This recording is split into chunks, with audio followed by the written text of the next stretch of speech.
நேற்று பாகிஸ்தான் ராணுவம் இந்திய எல்லைகளில் தொடர்ந்து தாக்குதலை நடத்தியது.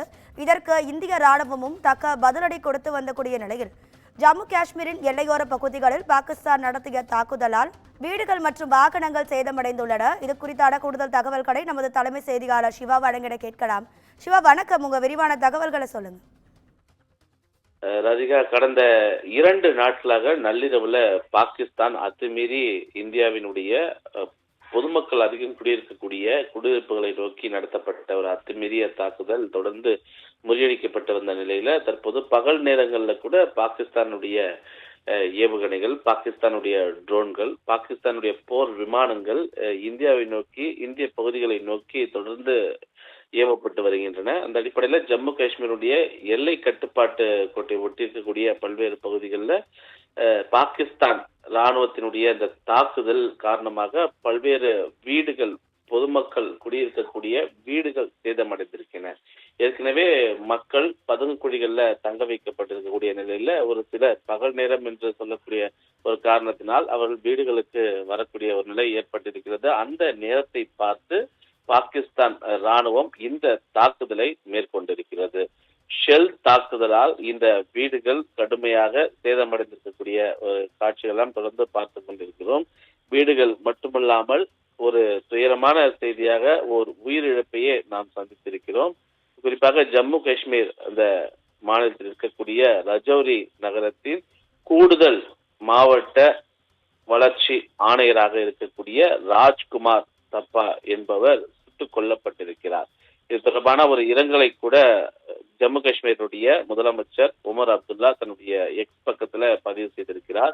நேற்று கூட இது தொடர்பான போர் தொடர்பான ஆலோசனை கூட்டத்துல ராஜ்குமார் தப்பா பங்கேற்றிருந்தார். அவர் இன்று நாம் இழந்திருக்கிறோம், அவருடைய ஆன்ம சாந்தி வேண்டும் என்று அவர் தன்னுடைய வருத்தத்தை, தன்னுடைய இரங்கலை ட்விட்டர்ல எக்ஸ் பக்கத்துல பதிவு செய்திருக்கிறார். எனவே இது ஒரு துயரமான செய்தியாக பார்க்கப்படக்கூடிய நிலையில அவருடன் சேர்த்து 4 பேர் காயமடைந்திருக்கிறார்கள்.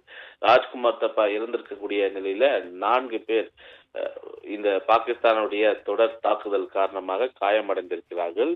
குடியிருப்புகளை நோக்கி தங்களுடைய ஏவுகணைகளை ஏவியிருக்கக்கூடிய பாகிஸ்தானுடைய ஒரு முயற்சி, பல்வேறு இடங்கள்ல அந்த ஏவுகணைகள் தாக்கப்பட்டு வீடுகள் தகர்க்கப்பட்டு மனித உயிரிழப்பு ஏற்பட்டு பல்வேறு நபர்கள் மருத்துவமனைகளில் அனுமதிக்கக்கூடிய வகையிலான காயங்களுடன் தற்போது அவர்களை மருத்துவமனைக்கு அழைத்து செல்லக்கூடிய அந்த காட்சிகள் எல்லாம் நாம் பார்த்து கொண்டிருக்கின்றோம்.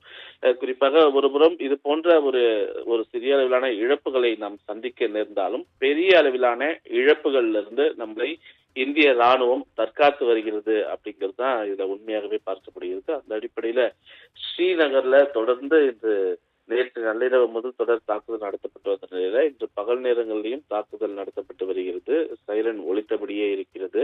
இந்த தாக்குதல்ல பாகிஸ்தானுடைய 3 போர் விமானங்கள் சுட்டு வீழ்த்தப்பட்டிருக்கின்றன என்ற ஒரு தகவல்கள் எல்லாம் கிடைக்கப்பட்டிருக்கின்றன. ஏற்கனவே ஜம்மு காஷ்மீர் மட்டுமல்லாமல் ஸ்ரீநகர், உதம்பூர் உள்ளிட்ட பகுதிகளில் திடீரென 70க்கும் மேற்பட்ட ட்ரோன்கள், அதே போன்று போர் விமானங்கள் போன்றவை சீறி பாய்ந்து வரக்கூடிய ஒரு நிலைதான் இருக்கிறது.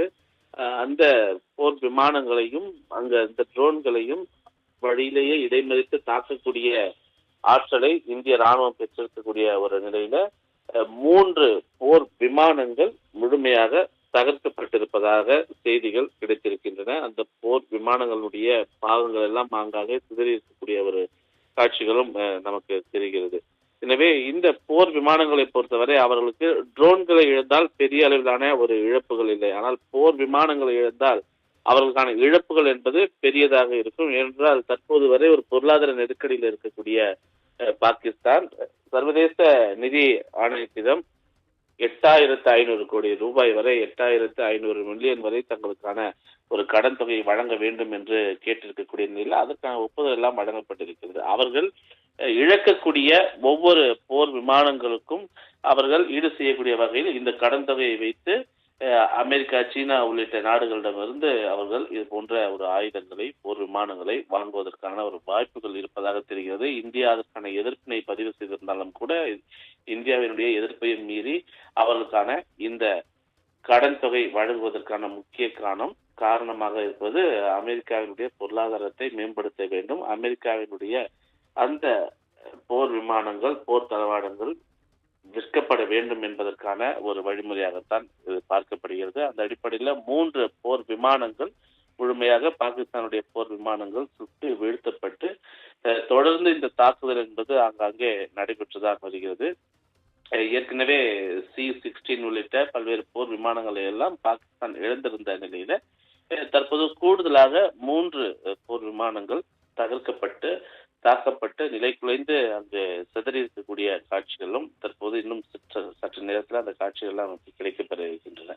எனவே முழுமையாக நோட்டம் அறிவித்திருக்கக்கூடியது நோட்டீஸ் டு ஏர்மேன் என்று சொல்லக்கூடிய அந்த நோட்டம் அறிவித்திருக்கிறது பாகிஸ்தான். அதன் காரணமாக அந்த பாகிஸ்தானுடைய வான்பரப்பில் எவ்வித பணிகளும் எந்த ஒரு சேவையும் விமான சேவையும் இருக்கக்கூடாது என்பதுதான் நோட்டம் என்று சொல்வார்கள். அந்த அடிப்படையில விமான சேவைகள் முழுமையாக ரத்து செய்யப்படுவதற்கான உள்நாட்டிலேயே விமான போக்குவரத்து என்பது இருக்கக்கூடாது என்பதற்கான ஒரு அவசர காலங்களில் இது போன்ற நோட்டம் அறிவிக்கப்படும். அந்த நோட்டம் அறிவிக்கப்பட்டு இந்த தொடர் தாக்குதல் என்பது பாகிஸ்தானிலிருந்து இந்திய எல்லை பகுதிகளான ஜம்மு, ஸ்ரீநகர், ராஜஸ்தான், பஞ்சாப் உள்ளிட்ட பல்வேறு பகுதிகளை நோக்கி இந்த தாக்குதல் நடத்தப்படுகிறது. இந்த நாம் பார்க்கக்கூடிய அந்த காட்சிகளே குடியிருப்புகள் நிறைந்த பகுதிக்குள் அந்த ஏவுகணைகள், குறிப்பாக பாகிஸ்தானுடைய ட்ரோன்கள் விழுந்து புகை மண்டலமாகவும் நெருப்பு மண்டலமாகவும் ஒரு சில பகுதிகள் காட்சி அளிப்பதும், அதுல ராஜ்குமார் சப்பா உயிரிழந்திருக்கக்கூடிய அந்த வருத்தமான செய்தியும், அவரோடு சேர்த்து 4 பேர் படுகாயமடைந்து மருத்துவமனையில் அனுமதிக்கப்பட்டிருக்கிறார்கள் என்ற செய்தியும்